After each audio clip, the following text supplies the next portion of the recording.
السلام علیکم ورحمۃ اللہ وبرکاتہ۔ بسم اللہ الرحمن الرحیم۔ آج کل پیر اپنے مریدوں کو غلام سمجھتے ہیں، اپنا مملوک سمجھتے ہیں، ماں باپ سے، بیوی سے الگ کر دیتے ہیں اور یہ سمجھتے ہیں کہ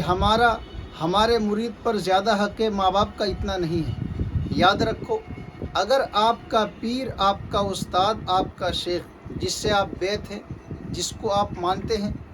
جو آپ کی اصلاح کرتا ہے، اگر وہ آپ سے کہتا ہے آج رات نفلی نمازیں پڑھو،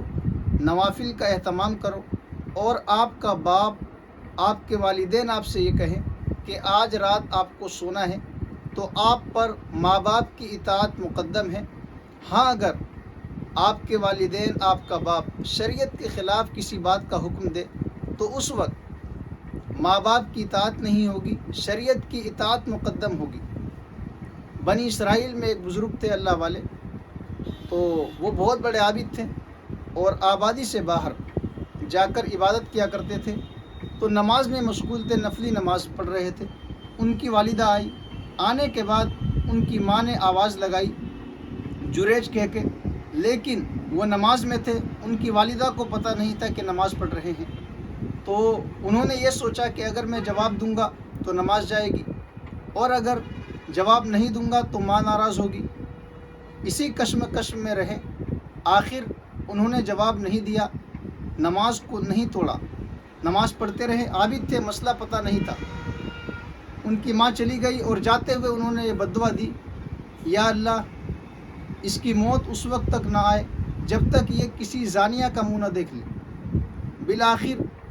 آخری وقت میں یہی ہوا کہ ان کے برابر میں کوئی فاحشہ رہتی تھی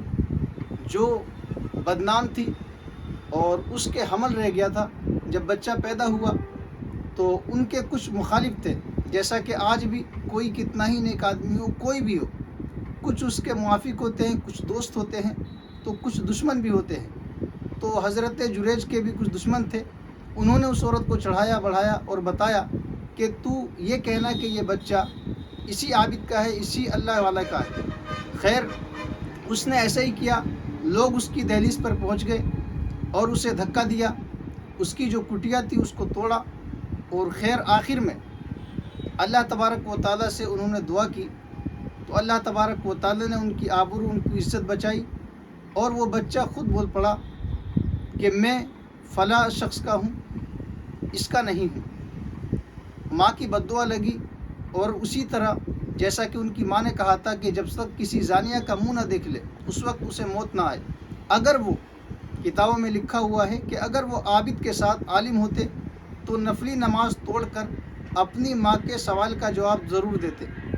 آج بھی یہ حکم ہے کہ اگر آپ نفلی نماز پڑھ رہے ہیں اور آپ کی والدہ یا آپ کے والد اگر آپ کو پکاریں، اور آپ کو معلوم ہے، آپ کے والدہ کو معلوم ہے کہ نماز پڑھ رہے ہیں، تو ظاہر سی بات ہے کوئی نہیں پکارے گا، لیکن اگر انہیں پتہ نہیں ہے تو آپ پر نماز توڑ کر جواب دینا ضروری ہے، لازم ہے۔ لیکن اس کے خلاف اگر آپ کا پیر، آپ کا استاد آپ کو پکارے اور آپ نوافل میں مشغول ہیں تو آپ نماز نہیں توڑ سکتے۔ اس لیے یاد رکھیں، آپ کو جو بھی عمل کرنا ہو، جو بھی عبادت کرنی ہو، جس کی بات بھی ماننی ہو، جو وظیفہ کرنا ہو آپ کریں، لیکن یہ بات ذہن میں رکھیں، آپ صلی اللہ علیہ وسلم کے طریقے پر چل کر کریں، شریعت کی اتباع کرنے کے بعد حاصل کریں۔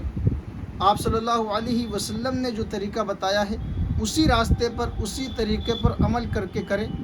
اس کے بعد آپ کو حاصل ہوگی۔